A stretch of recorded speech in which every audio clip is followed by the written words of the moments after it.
Trump ವಿರುದ್ಧ ತಿರುಗಿ ಬಿದ್ದ ಆಪ್ತ ಮಿತ್ರ ಎಲಾನ್ ಮಸ್ಕ್ ಅಮೆರಿಕ ಪಾರ್ಟಿ ಎಂಬ ಹೊಸ ಪಕ್ಷ ಸ್ಥಾಪಿಸಿದ ಮಸ್ಕ್. ಹೊಸ ಪಾರ್ಟಿಯಿಂದ ಅಮೆರಿಕದಲ್ಲಿ ರಾಜಕೀಯ ತಿರುವು. ಎಲಾನ್ ಮಸ್ಕ್ ಹಾಗೂ ಡೊನಾಲ್ಡ್ ಟ್ರಂಪ್ ನಡುವೆ ಮನಸ್ತಾಪ. ಸಾರ್ವಜನಿಕವಾಗಿ ಪರಸ್ಪರ ಟೀಕೆಗಳಲ್ಲಿ ತೊಡಗಿದ್ರು ಇಬ್ಬರು ನಾಯಕರು. ಹಾಗಾಗಿ ಮಸ್ಕ್ ಹೊಸ ಪಕ್ಷ ರಚನೆ ಮಾಡುವ ಮೂಲಕ ಟ್ರಂಪ್ಗೆ ಟಕ್ಕರ್ ಕೊಟ್ಟಿದ್ದಾರೆ. ಎಕ್ಸ್ನಲ್ಲಿ ಪೋಸ್ಟ್ ಮಾಡಿರುವ ಬಿಲಿಯನಿಯರ್ ಎಲಾನ್ ಮಸ್ಕ್ ಹೊಸ ಪಕ್ಷವನ್ನ ಕಟ್ಟಿದ್ದಾರೆ. ಅಮೆರಿಕ ಪಾರ್ಟಿ ಎಂಬ ಹೊಸ ಪಕ್ಷವನ್ನ ಎಲಾನ್ ಮಸ್ಕ್ ರಚನೆ ಮಾಡಿದ್ದಾರೆ. ಇನ್ನು ಅಮೆರಿಕವನ್ನ ಭ್ರಷ್ಟಾಚಾರದಿಂದ ಮುಕ್ತ ಮಾಡುವ ಉದ್ದೇಶವನ್ನ ಈ ಪಕ್ಷ ಹೊಂದಿದೆ. ಪರೋಕ್ಷವಾಗಿ ಟ್ರಂಪ್ ಅವರನ್ನ ಗುರಿಯಾಗಿಸಿಕೊಂಡು ಈಗ ಮಸ್ಕ್ ವಾಗ್ದಾಳಿಯನ್ನ ನಡೆಸಿದ್ದಾರೆ.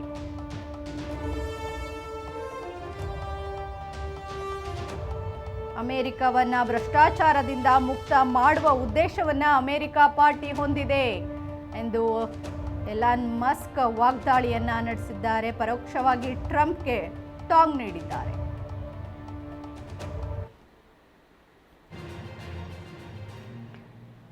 ಅಮೆರಿಕದ ಅಧ್ಯಕ್ಷ ಹಾಗೂ ಎಲಾನ್ ಮಸ್ಕ್ ನಡುವೆ ಈಗಾಗಲೇ ಸಾಕಷ್ಟು ಜಟಾಪಟಿಗಳು ನಡೀತಾನೆ ಇತ್ತು.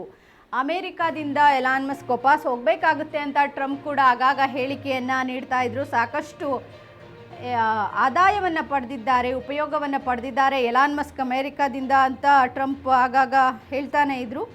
ಇದಕ್ಕೆ ತಕ್ಕಂತೆ ಸಾಕಷ್ಟು ಟಾಂಗ್ಗಳನ್ನ ಕೂಡ ಎಲಾನ್ ಮಸ್ಕ್ ನೀಡ್ತಾ ಇದ್ರು. ಈಗ ಇವರಿಬ್ಬರ ಜಟಾಪಟಿ ಮುಂದುವರೆದು ಎಲಾನ್ ಮಸ್ಕ್ ಹೊಸ ಪಕ್ಷವನ್ನು ಹುಟ್ಟು ಹಾಕುವವರೆಗೆ ಮುಂದೆ ಹೆಜ್ಜೆಯನ್ನು ಇಟ್ಟಿದ್ದಾರೆ. ಒಂದಾನೊಂದು ಕಾಲದಲ್ಲಿ ಇಬ್ಬರು ಆಪ್ತ ಮಿತ್ರರಾಗಿದ್ದರು. ಟ್ರಂಪ್ ವಿರುದ್ಧ ಈಗ ಆಪ್ತ ಮಿತ್ರ ಎಲಾನ್ ಮಸ್ಕ್ ತಿರುಗಿ ಬಿದ್ದಿದ್ದಾರೆ. ಅಮೆರಿಕ ಪಾರ್ಟಿ ಎಂಬ ಒಂದು ಹೊಸ ಪಕ್ಷವನ್ನು ಈಗ ಮಸ್ಕ್ ಹುಟ್ಟು ಹಾಕಿದ್ದಾರೆ. ಹೊಸ ಪಾರ್ಟಿಯಿಂದ ಅಮೆರಿಕದಲ್ಲಿ ರಾಜಕೀಯ ತಿರುವು ಕಾಣಬಹುದು. ಎಲಾನ್ ಮಸ್ಕ್ ಹಾಗೂ ಡೊನಾಲ್ಡ್ ಟ್ರಂಪ್ ನಡುವೆ ಈಗ ಮನಸ್ತಾಪ ಆಗಿರೋದು ಜಗಜ್ಜಾಹೀರಾಗಿದೆ. ಸಾರ್ವಜನಿಕವಾಗಿಯೇ ಇಬ್ಬರು ಟೀಕೆಗಳಲ್ಲಿ ತೊಡಗಿದ್ರು. ಮಸ್ಕ್ ಹೊಸ ಪಕ್ಷ ರಚನೆ ಮಾಡುವ ಮೂಲಕ ಈಗ ಟ್ರಂಪ್ಗೆ ಟಕ್ಕರ್ ನೀಡಿದ್ದಾರೆ. ಎಕ್ಸ್ನಲ್ಲಿ ಪೋಸ್ಟ್ ಮಾಡಿ ಎಲಾನ್ ಮಸ್ಕ್ ಹೊಸ ಪಕ್ಷದ ಸುಳಿವನ್ನು ನೀಡಿದ್ದಾರೆ. ಅಮೆರಿಕವನ್ನು ಭ್ರಷ್ಟಾಚಾರದಿಂದ ಮುಕ್ತ ಮಾಡುವ ಉದ್ದೇಶವನ್ನು ಈ ಪಾರ್ಟಿ ಹೊಂದಿದೆ ಎಂದು